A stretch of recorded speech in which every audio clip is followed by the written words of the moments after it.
Bonjour à vous.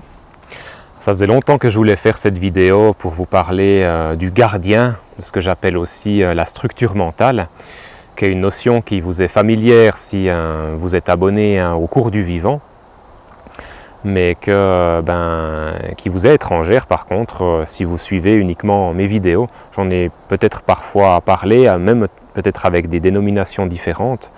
Mais je tenais vraiment à lui consacrer une vidéo à part entière à cette notion de gardien ou de structure mentale, parce qu'elle est vraiment importante, elle est centrale aussi dans la pratique spirituelle ou même dans toutes les démarches de développement personnel.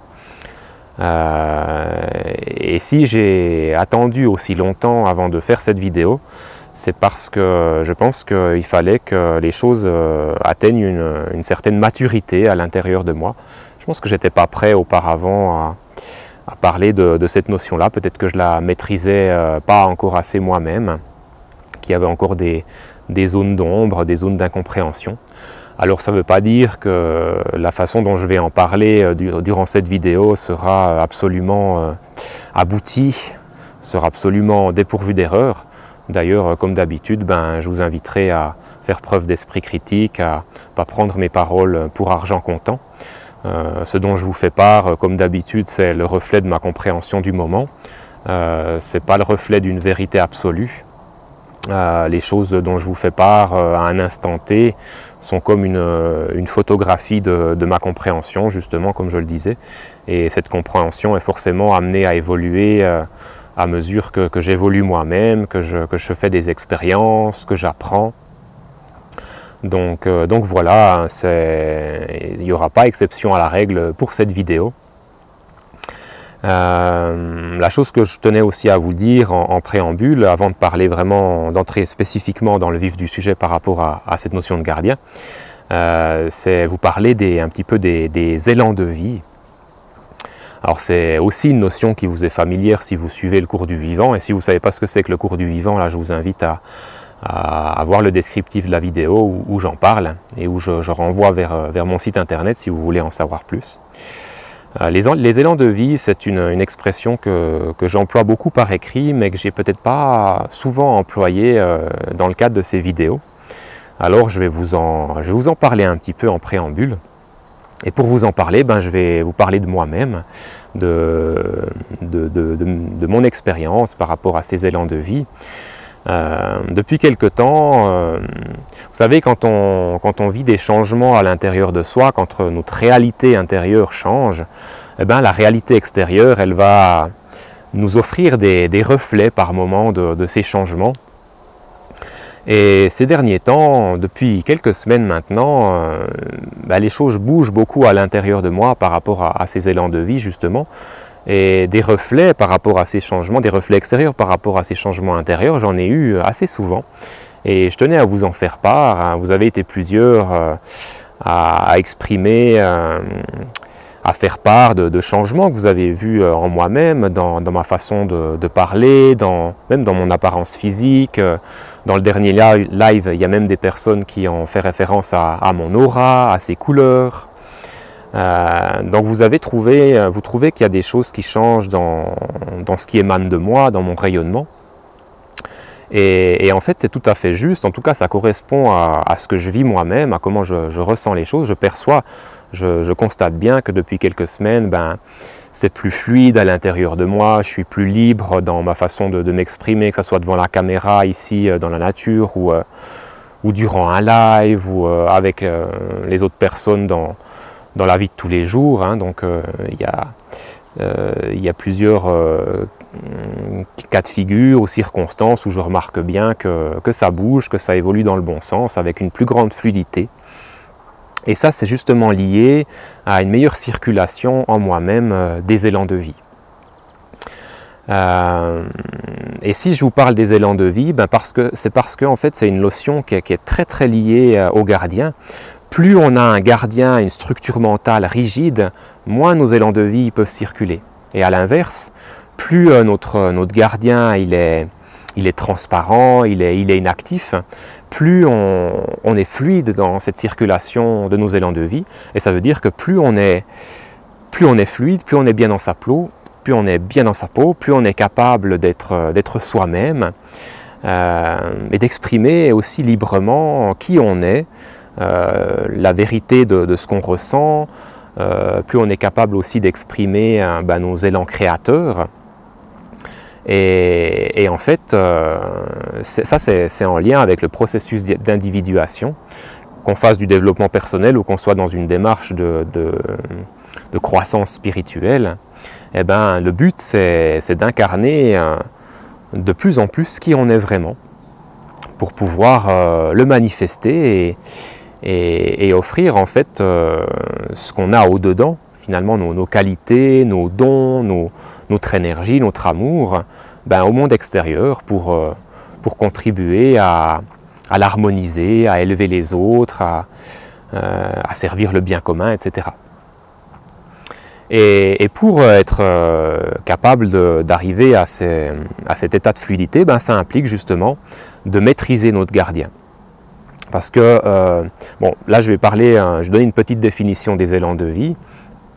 On a tous une âme à l'intérieur de soi, et puis cette âme, elle est composée d'un ensemble d'élans de vie. Alors qu'est-ce que c'est que les élans de vie? C'est simplement tous nos besoins, alors là je parle de besoins vitaux, je ne parle pas de stratégie compensatoire du petit moi, je parle de ce qui relève de nos aspirations profondes, de nos rêves, de notre volonté profonde. Qu'est-ce qu'on veut vraiment incarner? Qu'est-ce qu'on veut être? Notre mission de vie, on pourrait parler de ça aussi. Notre véritable raison d'être. Ça englobe aussi la notion de passion, de vocation. Ce pourquoi on est véritablement fait en fait. Et pour incarner ça, pour être complètement individué, ça implique que nos élans de vie, que toutes ces aspirations profondes, que tous ces rêves puissent circuler, puissent s'épanouir librement. Alors au départ, quand on est petit, on n'a pas de gardien, on n'a pas de structure mentale, parce que le gardien, il est intimement lié à la construction de notre structure mentale, à notre mental. Et quand on est petit, tout petit, dans les premiers mois, voire les 2 premières années de la vie, cette structure mentale, elle n'est pas encore formée. On n'a pas de censeur intérieur, on n'a pas de juge intérieur. Donc en fait, on est toujours dans ce mouvement de la vie. Nos élans de vie, ils s'expriment librement. Le problème, il va commencer d'apparaître un peu plus tard, quand le mental va commencer à être formé.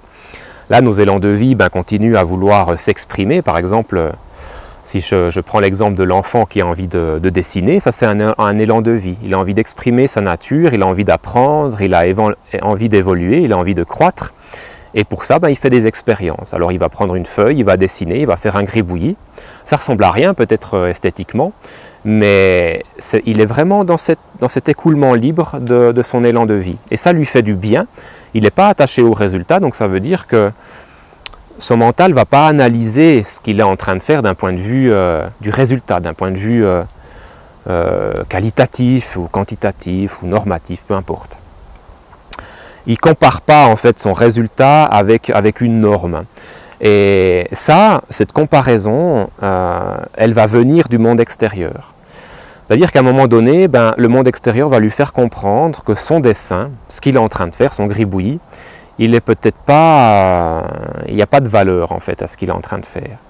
Et il va recevoir en fait ce message et puis il va le prendre comme une vérité. Et il va décréter que effectivement ce qu'il est en train de faire, dont l'expression de son élan de vie qui donne ce résultat-là, il n'est pas digne d'être accepté, il n'est pas digne d'être aimé et on ne lui accorde pas de valeur en fait. Et comme l'enfant à ce moment-là, il est dans un processus de construction de son identité, forcément ça va être désagréable ce qu'il va entendre. Le reflet que va lui donner le monde extérieur sur ce qu'il est va être négatif en quelque sorte. Et comme il est dans ce processus de construction de sa psyché, de son identité, il va mettre en place un gardien pour ne plus revivre, pour ne plus risquer de revivre ce rejet, cette dévalorisation, cette privation d'amour. Et c'est là qu'en fait, par rapport à des expériences comme ça, que notre gardien va commencer d'être construit dans notre psyché. Et il va avoir pour vocation, pour fonction, et ça c'est vraiment son rôle, il va avoir pour fonction de protéger l'âme en lui évitant de courir le risque de vivre un rejet. Alors là, on va parler de la cause des blessures de l'âme, hein, c'est le rejet, l'humiliation, la trahison, l'injustice, etc. Le gardien va tout faire à partir de ce moment-là pour éviter que l'élan de vie soit librement vécu et qu'il fasse courir le risque à l'identité du moi d'être à nouveau privé d'amour. Voilà, donc c'est comme ça que le gardien se construit petit à petit. Et plus on va faire d'expérience, plus on sera confronté au regard des autres, on va avoir ces élans de vie, il y en a énormément des élans de vie. Hein.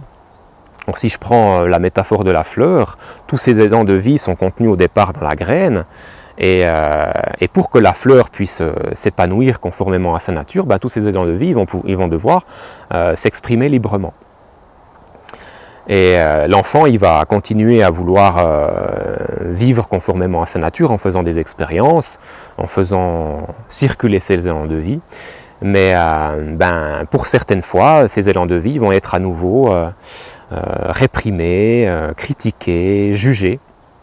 Et c'est ainsi en fait que pour tout un pan de son âme, pour tout un ensemble d'élans de vie, l'enfant va décréter en fait qu'ils ne sont pas dignes d'être acceptés, qui ne sont pas dignes d'être aimés. Il va créer des croyances et ces croyances seront constitutives de la structure mentale, donc de ce gardien. Donc vous comprenez bien qu'arrivé à l'adolescence, à l'âge adulte, suivant les expériences qu'on a eues, si on a été face à un monde extérieur qui n'était pas dans l'amour inconditionnel par rapport à ces élans de vie qu'on pouvait exprimer, eh ben, on a une structure mentale, on a un gardien qui est plus ou moins fort, qui est plus ou moins intense, qui est plus ou moins actif. Alors, on n'est pas tous égaux à ce niveau-là, suivant l'éducation qu'on a reçue, suivant le milieu dans lequel on a pu grandir. Mais c'est quand même une constante au niveau de la nature humaine, on a tous ces structures mentales. Alors 2-3 mots sur la structure mentale à proprement parler. Vous avez déjà entendu parler de ce qu'on appelle la structure névrotique, de la structure psychotique ou de la structure perverse. Alors ça, c'est la psychologie en fait qui fragmente la structure psychique, la structure mentale en 3 catégories. Mais à ce que j'ai remarqué, un individu n'est jamais que dans une catégorie, il n'est jamais que exclusivement dans la structure névrotique ou exclusivement dans la structure perverse ou exclusivement dans la structure psychotique. On est un petit peu dans les 3 en même temps. La plupart des gens, je dirais qu'on est plus polarisé dans la structure névrotique, avec des fois des facettes perverses aussi. Voilà, donc ça c'est la structure psychique, névrotique, perverse ou psychotique. C'est ce que j'appelle le gardien en fait. Puisqu'on est plus, la plupart des gens, dans la structure névrotique, je vais parler un petit peu des névroses. Qu'est-ce qu'une névrose? C'est un comportement qu'on va adopter, une attitude qu'on va mettre en place pour échapper en fait à nos angoisses. Et ça c'est vraiment au niveau du gardien que ça se passe. Nos élans de vie sont toujours vivants à l'intérieur de nous, bien qu'ils soient étouffés par le gardien. Ils sont là et leur nature, c'est de s'exprimer, c'est de pousser, c'est de croître. Et ça, on ne peut pas tuer en fait l'élan de vie. Il a toujours ce potentiel de remise en mouvement. Et chaque fois en fait qu'il y a une remise en mouvement, qu'on a un élan de faire quelque chose pour s'épanouir, eh ben, le gardien qui est associé à cet élan de vie, il va s'interposer. C'est typiquement la névrose. Je vais prendre l'exemple de la névrose d'échec. On a envie de faire quelque chose, de se lancer dans un projet, et puis on arrête, on se sabote. Et là, pour se saboter, on va s'identifier à plein de croyances négatives, de croyances limitantes. Je ne suis pas capable, je suis nul, je suis bête, je réussis rien de ce que j'entreprends, etc. En fait, on va se persuader qu'on n'est pas capable d'y arriver, alors qu'à la base, il y a un élan qui nous pousse à aller, à créer, à manifester quelque chose. Donc, si c'est en nous, intrinsèquement, c'est qu'on est capable de le faire. Et ça, c'est la névrose d'échec. Donc, il y a une contre-intention qui va s'opposer à cet élan de vie, avec toutes sortes de croyances qui vont nous dissuader d'entrer dans l'action. Et pourquoi le gardien, en fait, il met en place cette stratégie de répression? Eh bien, en fait, c'est parce qu'il veut à tout prix éviter que l'élan de vie puisse s'écouler librement et qu'on court le risque, comme ce fut le cas dans le passé, d'être à nouveau exposé à une dévalorisation, à un rejet, à une tradition, à une trahison, à une humiliation. Donc en fait, le gardien, il est bien intentionné, il veut juste éviter que l'âme revive à nouveau une blessure, une souffrance. Mais le problème, c'est qu'il surprotège l'âme. Avec sa bonne intention, comme on dit dans l'expression, l'enfer est pavé de bonnes intentions, il est bien intentionné, mais en fait, il empêche l'âme de s'épanouir. C'est pour ça qu'en fait, le gardien, c'est important de le maîtriser, c'est important de s'en libérer, parce que sinon, l'âme, elle sera toujours étouffée, elle ne pourra jamais s'épanouir.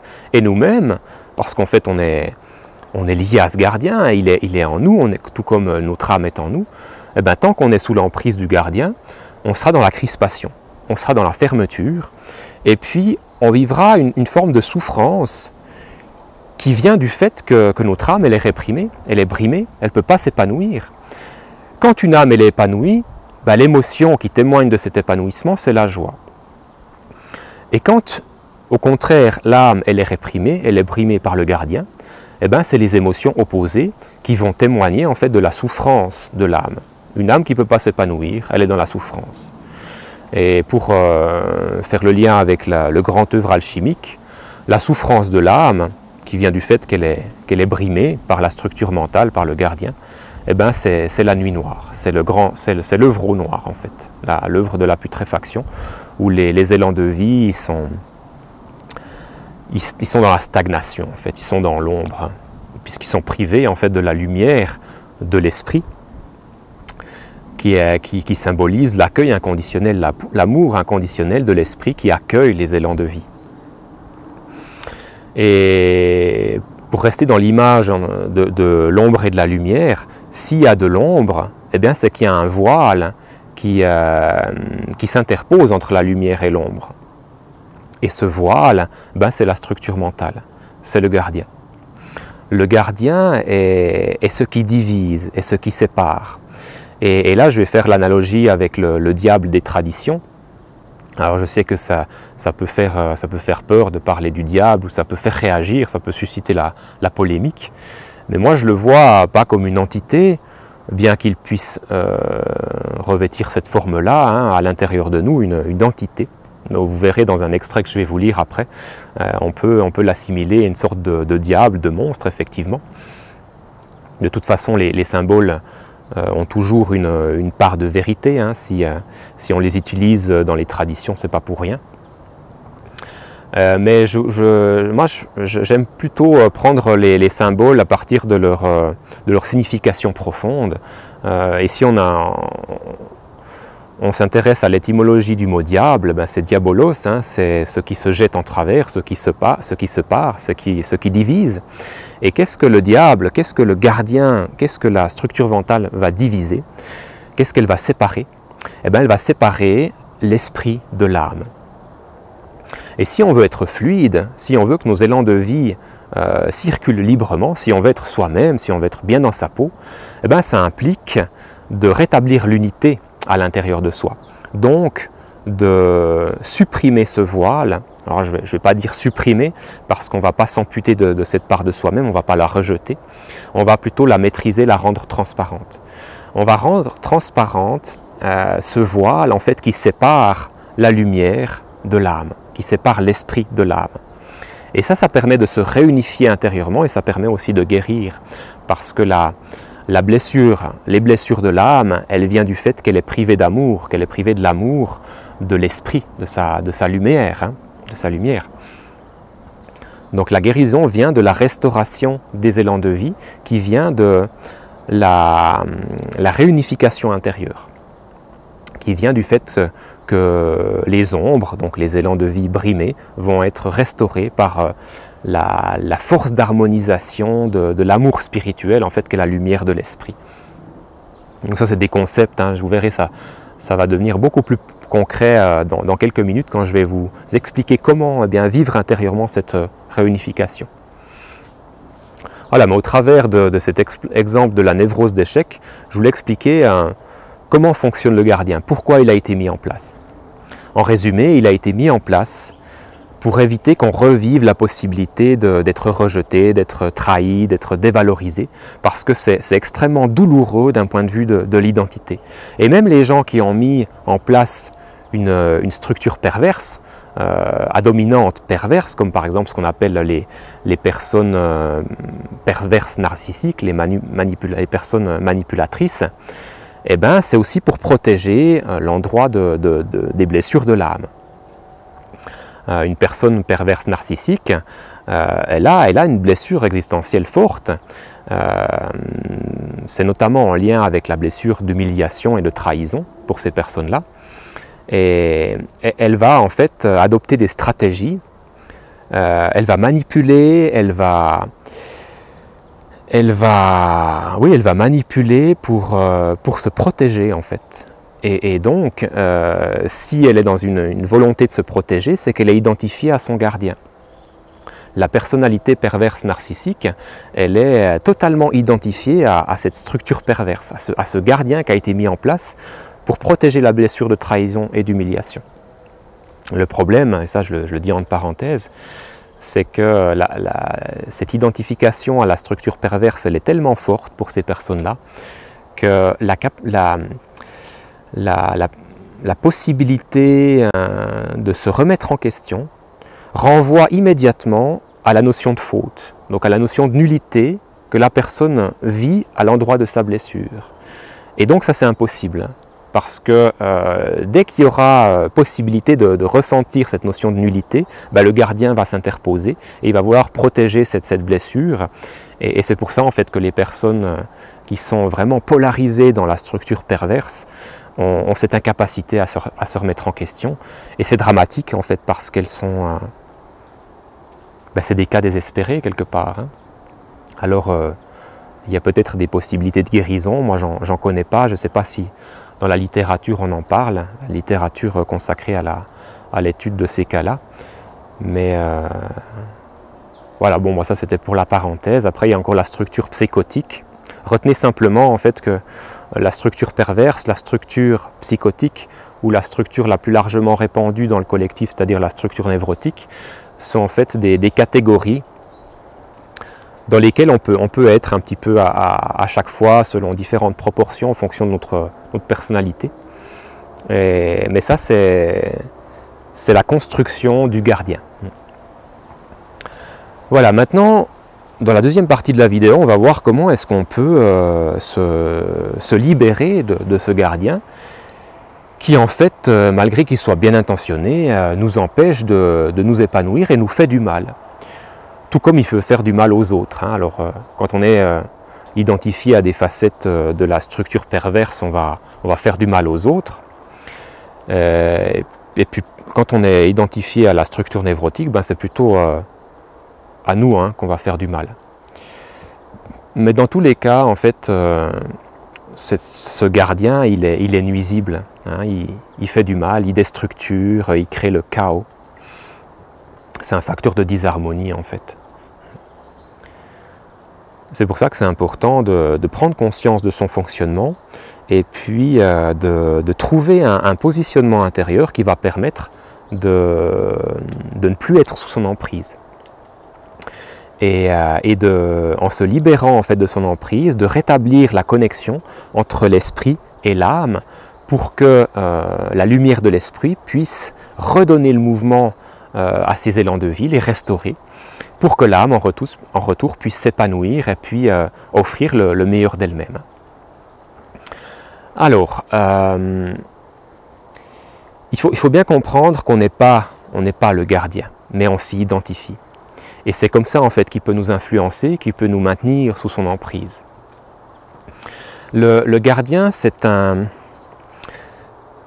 on peut le ressentir à l'intérieur de soi, c'est un ensemble de croyances qui vont se refléter au travers du corps par des émotions, mais aussi par des tensions.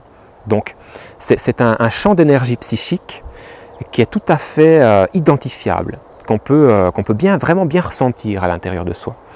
Et c'est d'ailleurs du fait qu'on peut le ressentir qu'on peut prendre conscience qu'on n'est pas ce gardien. Et c'est aussi de par cette prise de conscience, de par ce ressenti qu'on peut s'en désidentifier et s'en libérer. Mais là, il faut faire très attention. Et c'est là qu'en fait c'est très très subtil. Pour s'en désidentifier, il ne faut pas vouloir s'en débarrasser. Parce que dès qu'on est dans une volonté de se défaire du gardien, de s'en débarrasser, eh bien, on est encore et toujours identifié au gardien. Parce que le gardien, il ne fonctionne qu'au travers des impulsions d'attraction et de répulsion. L'impulsion, notamment les impulsions de répulsion, donc le rejet. Il y a quelque chose que je conscientise à l'intérieur de moi. Je remarque en fait que c'est cette chose-là qui m'empêche d'être bien, qui m'empêche de m'éveiller, qui m'empêche de m'épanouir. Et puis je vais avoir envie de m'en débarrasser, de m'en libérer, de m'en défaire. Et je vais vouloir m'amputer de cette part-là de moi-même, je vais vouloir la rejeter en fait. Parce que je décrète quelle est la cause de mes problèmes. Et c'est comme ça qu'on reste identifié au gardien. Et ça, c'est le piège en fait de la pratique spirituelle, c'est le piège aussi du développement personnel. On cherche à détruire cette part-là de nous-mêmes. Alors là, je vais vous lire deux extraits de deux ouvrages différents qui parlent de ce piège et qui parlent aussi du juste positionnement qu'on doit adopter pour maîtriser, pour vaincre le gardien du seuil sans combattre à son niveau.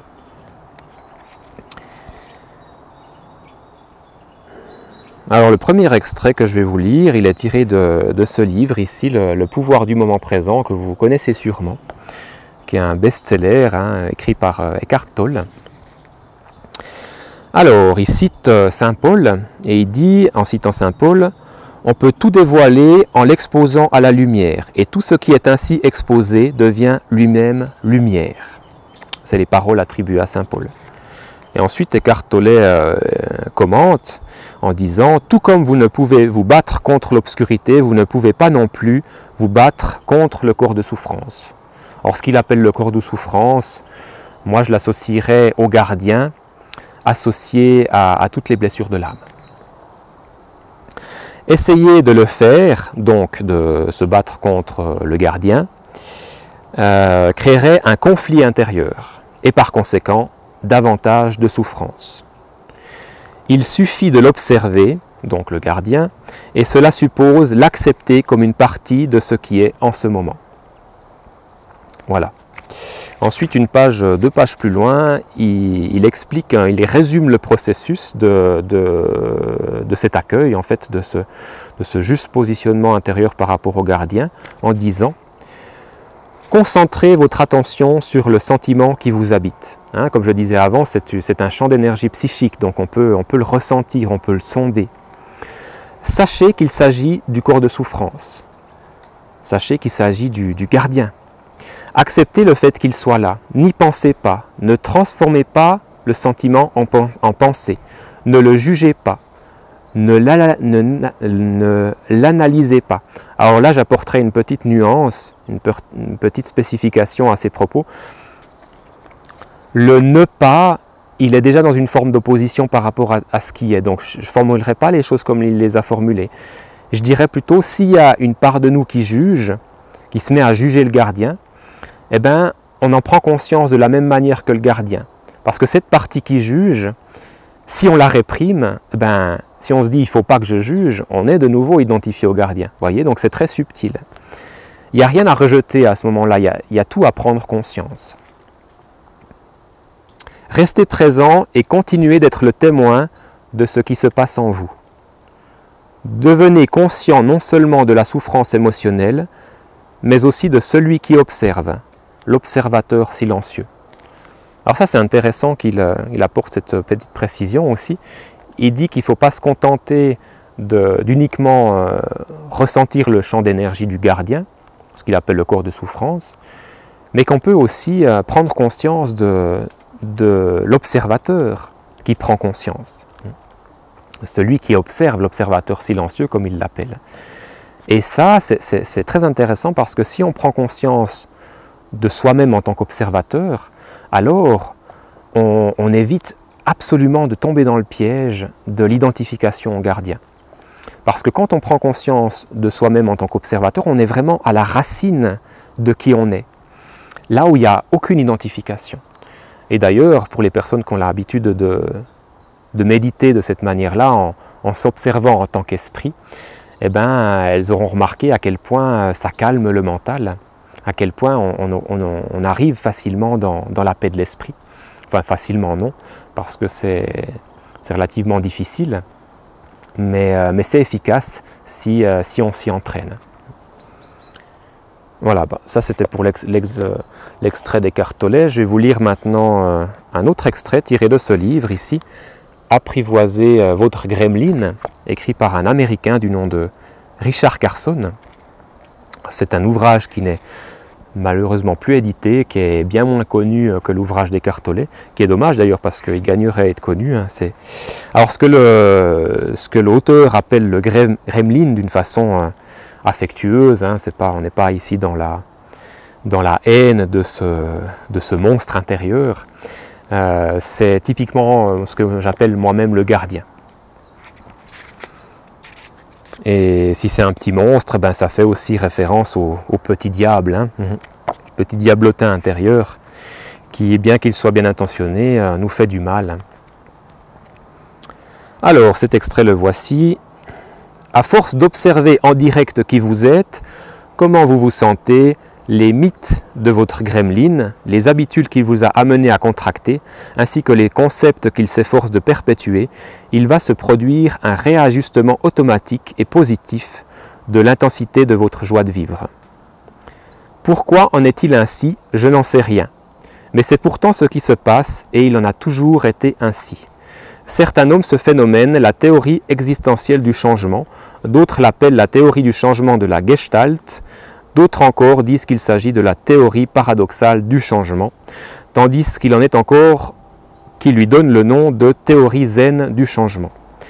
Exprimé en termes simples, cela donne à peu près ceci.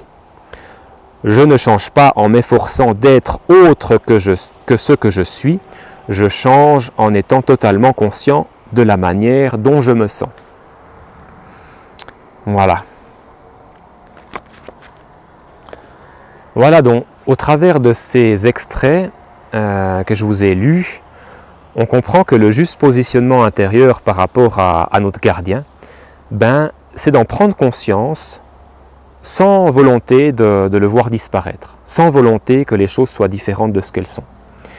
Et là, pour parler de ce juste positionnement intérieur, je vais employer une expression à laquelle vous êtes habitué si vous regardez mes vidéos, c'est l'équanimité.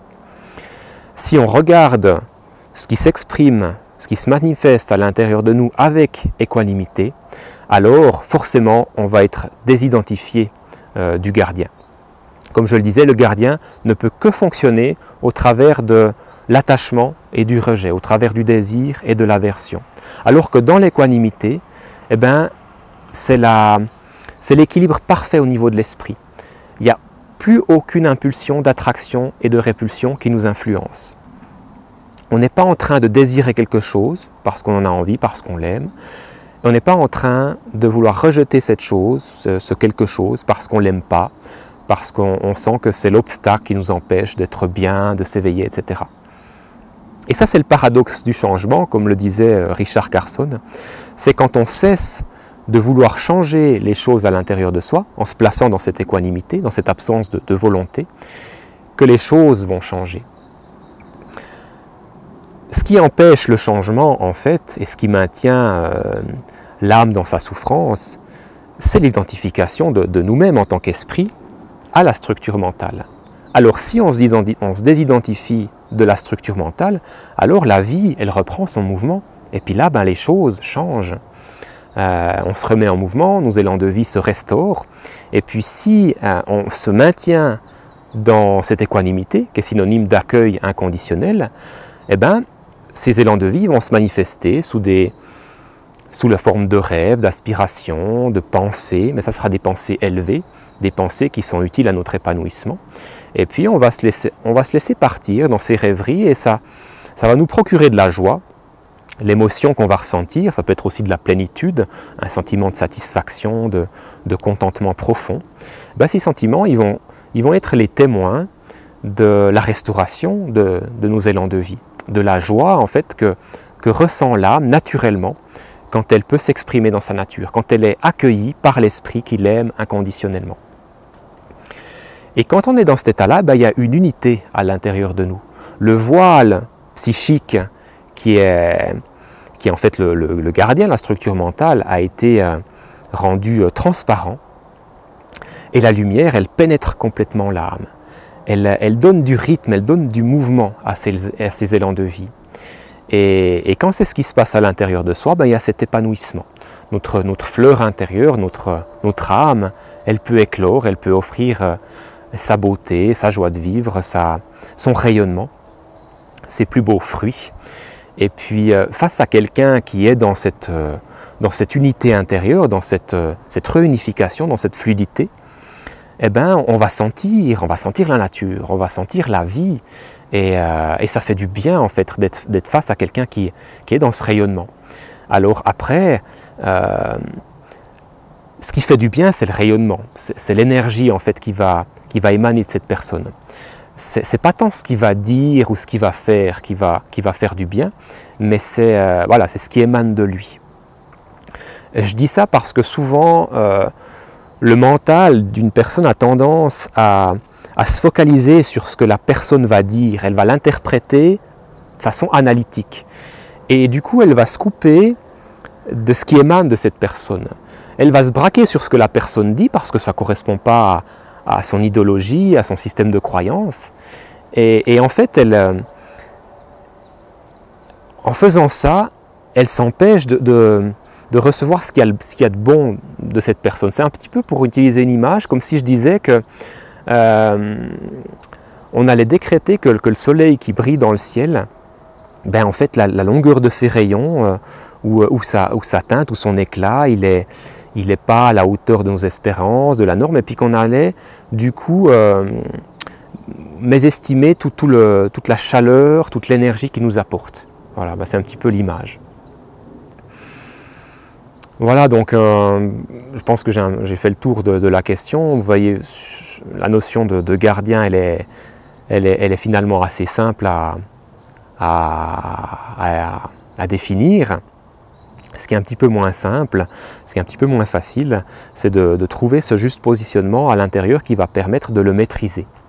Et là, c'est toute la symbolique de la 11e lame du tarot de Marseille, que j'affectionne tout particulièrement. Vous l'avez déjà vu aussi dans mes vidéos, certainement. Je vais la mettre ici, juste à côté de moi, la voici. Ça, c'est le meilleur symbole que j'ai trouvé pour imager, pour illustrer ce juste positionnement intérieur. Le gardien, évidemment, c'est le lion sur cette image. Et on voit que la présence, que l'esprit dans ce juste positionnement intérieur n'est pas dans le rejet du gardien. Le gardien, il fait partie intégrante de l'individualité. Il est là, d'ailleurs on voit qu'il est vraiment, il est presque à l'intérieur de la dame hein, qui est représentée sur la carte. Il est incrusté en elle, donc il est en elle. Mais il n'est pas rejeté, il est maîtrisé. Et on le voit, cette maîtrise, elle est symbolisée par la manière délicate avec laquelle la dame, qui est en fait la force spirituelle, le maîtrise. L'empêche de mordre, hein, donc l'empêche de nuire. Et on voit qu'il y a une impassibilité. Sur son visage, il n'y a pas de haine, évidemment, mais il n'y a pas non plus de moquerie. Il y a une sorte de douceur, de calme, d'impassibilité, comme je disais. Et c'est ce que les mystiques chrétiens appelaient la sainte indifférence. Il n'y a pas de mépris. Le gardien, il est observé. D'ailleurs, elle baisse la tête, hein, elle le regarde. On voit un peu qu'elle a les yeux fermés, peut-être pour mieux le ressentir. Ça, c'est mon interprétation. Mais elle le considère totalement. Si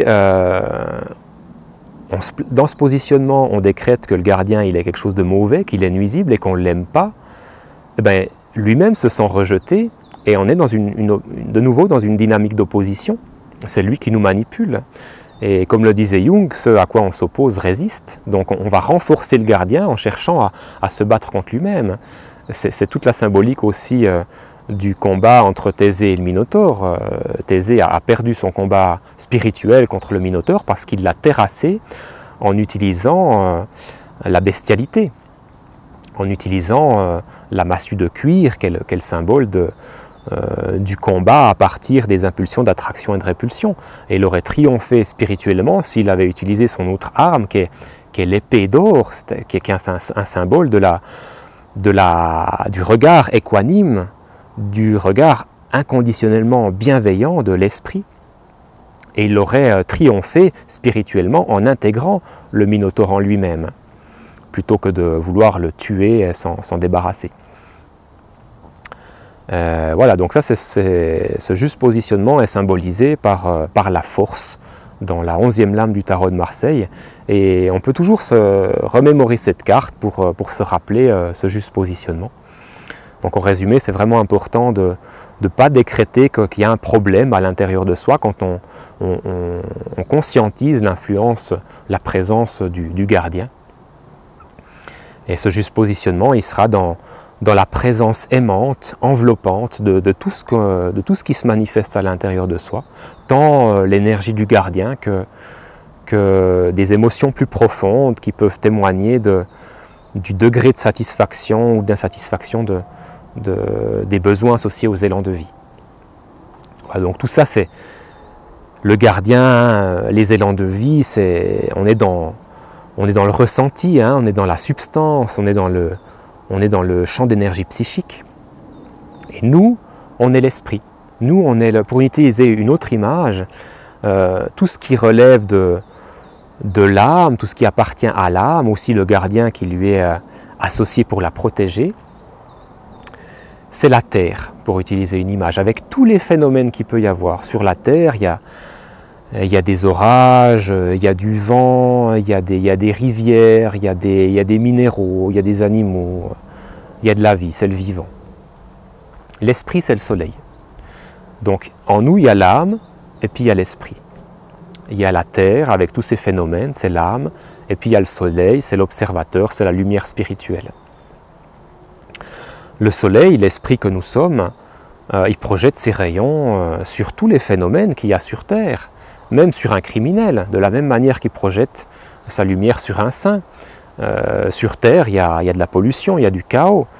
Tous les phénomènes bénéficient de la lumière du soleil. Eh bien, cette analogie, cette métaphore, on peut la transposer à nous-mêmes. Comment on va se positionner par rapport à tous ces phénomènes à l'intérieur de soi.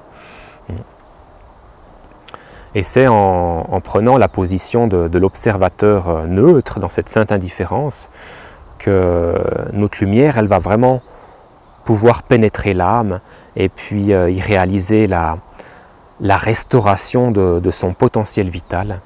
Restauration qu'on pourrait assimiler à la transmutation, hein, pour faire le lien avec la science alchimique. Restauration des élans de vie qui nous place dans l'œuvre au blanc, hein, l'œuvre de la régénération psychique, de l'éveil de l'âme, sa guérison. Bon, je ne vais pas continuer sur cette voie-là parce qu'on en a encore pour un moment. Mais je pense là, ouais, maintenant avoir fait le tour de la question, c'était important de décrire à la fois le gardien, son fonctionnement, pourquoi il a été mis en place, hein, pour protéger l'âme de ses blessures, mais comment aussi comment le maîtriser pour permettre à l'âme de guérir et puis de pouvoir s'épanouir au final. Le gardien, encore une fois, c'est un protecteur. Il a été mis en place pour protéger l'endroit des blessures, mais malgré ses bonnes intentions, eh ben, il étouffe, il occulte l'âme et il l'empêche de se réaliser. Voilà, donc il doit être reconnu à sa juste valeur, mais il ne faut pas le laisser prendre le dessus. C'est comme si on a un enfant, on a deux enfants, deux frères, et puis le grand frère, il va prendre un bâton, il va taper sur son petit frère. Bien sûr, en tant que parent, on va l'empêcher de taper sur son petit frère, on va l'empêcher de faire du mal, mais ce n'est pas pour autant qu'on va le priver d'amour, ce n'est pas pour autant qu'on va le rejeter. Et ça, c'est exactement l'image qu'on peut transposer à ce rapport à notre gardien. Voilà, je vous remercie pour votre écoute. C'est une vidéo qui a été longue. J'espère avoir vraiment pu exprimer les choses les plus importantes pour moi sur cette notion du gardien. Je crois que c'est le cas. J'ai un assez bon sentiment. Après, ça ne veut pas dire que j'aurais été clair, que j'aurais été totalement fluide dans les explications. J'espère toutefois que vous aurez pu en retirer quelque chose de bénéfique pour votre compréhension et puis aussi pour votre pratique. En tout cas, merci pour votre écoute et puis à bientôt pour une prochaine vidéo.